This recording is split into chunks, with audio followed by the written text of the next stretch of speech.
Hello, friends.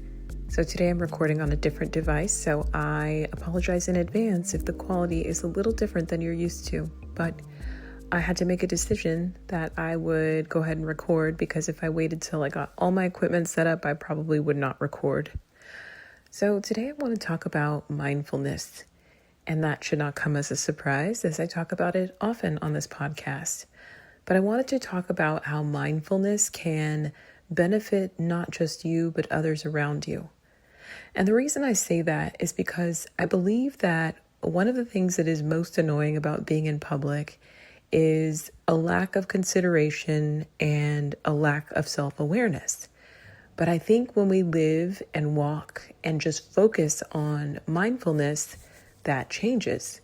We realize that we're in this huge world. There are people around us. There are people from different circumstances, different ages, different shapes and sizes, different ways of thinking.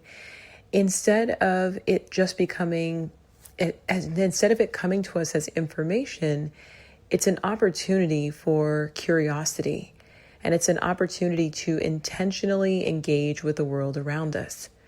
Now, over the past couple months, maybe even less than 2 months, like 6 weeks, I have flown a lot. I think about 4 round trips, and airports are really interesting for observing people. I like to think that airports are this place where, because we are like in between, we are going somewhere, but we're being transported, it sometimes shifts our behavior. So you see these crowds of people and you're walking and you're maybe walking quickly because you're trying to make it to your gate, or you're going to step over and look at a screen or stop and use the restroom. And there are people just walking across or stopping right in front of other people. It really is just a lot going on. And all while that is happening, there are these golf carts transporting people. There are announcements that none of us can really make out, but we know that they're happening. There are people departing. There are people arriving. There are people happy to head to where they're going. And there are people who are very sorrowful. It's just a lot. And so you can be one of the people who is just in a rush and not taking anything in at all. Or you could be one of the people who quietly is observing. And I really like, as far as I can control, to be in observation mode, to not be frantic and to not be in a hurry at the airport, because for me, I already get a bit of travel anxiety. I had a couple experiences recently with people not wanting to get up when I'm walking down the aisle to get into my seat. Now, I always do the same thing. I look over and I check if anyone's in my row. If I'm in the window seat, I smile and I say, "Hey, do you mind letting me in? Mine is the window seat," or something like that. And typically it goes pretty well. They just say, "Hey, no problem," and they get up. It's also interesting when people sit down and put their seatbelt on when the other seats are not filled. But on this day, I'm walking up and I see that the aisle seat and the window and the middle seat are already taken. And my seat, the window seat, has the lady's belongings in it. So even though I was pretty early to get on, she, assumed.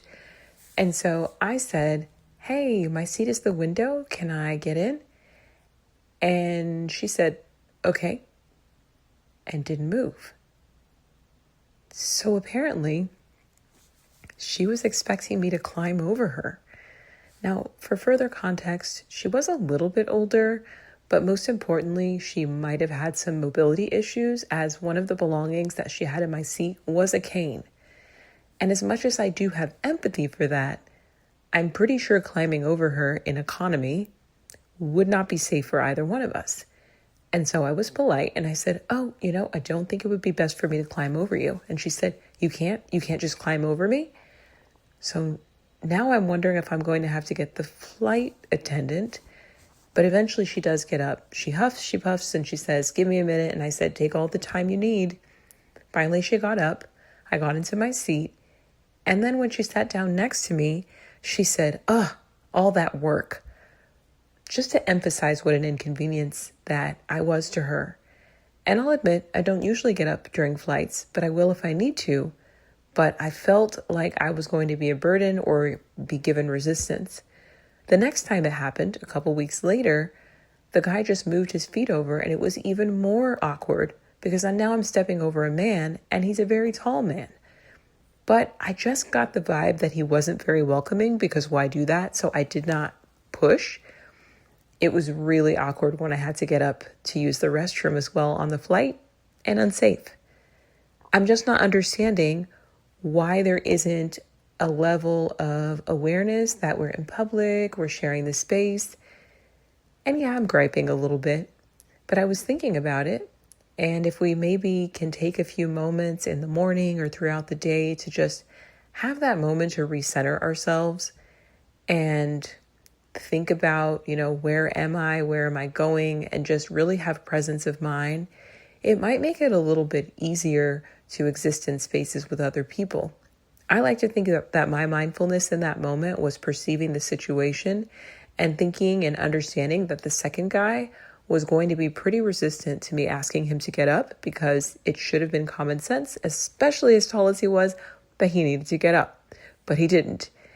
And so, although it is frustrating sometimes living in a world where sometimes you feel like you're doing your best to practice mindfulness and it feels like everyone else around you is not, you still are benefiting the world by being that way, and you might also be saving your life.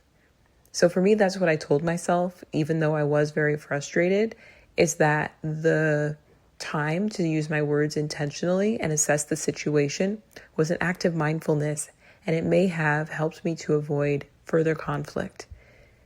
And that's how you have to think of it. But I hope more people around us will also do that, because moving intentionally, slowing down a little bit, having presence of mind when you're doing activities, it can keep you safe. It can keep others safe. And it can definitely come off a lot more considerate than people who are just sort of marching through life, not really fully awake or aware. Being in public is interesting because how I see it is we're in this shared space together. That's the whole intent. That's the beauty of it. And sometimes it comes with the cost of inconvenience, but it's worth it. And from that vantage point, the only thing I can do is just to keep being aware, keep being mindful, keep paying attention, keep taking note. Even on days when I don't feel considered myself, I still do it. I still benefit from it. I still see the beauty in the world, and I still pay attention in case I need to keep myself safe. I'll tell you one thing, traveling often just gives me such a different perspective, but now I'm seeing it's not just when I get to my destination, it's also along the way. Well, I hope that gave you something to think about. There wasn't really a solution or conclusion at the end, but just an observation about the way mindfulness or the lack of it can affect others around us. If you enjoyed this episode, I hope you'll stop by Apple Podcasts and leave a review. Let me know what you're thinking, what you want to hear in your next episode, or tell a friend about an episode. Thanks for listening.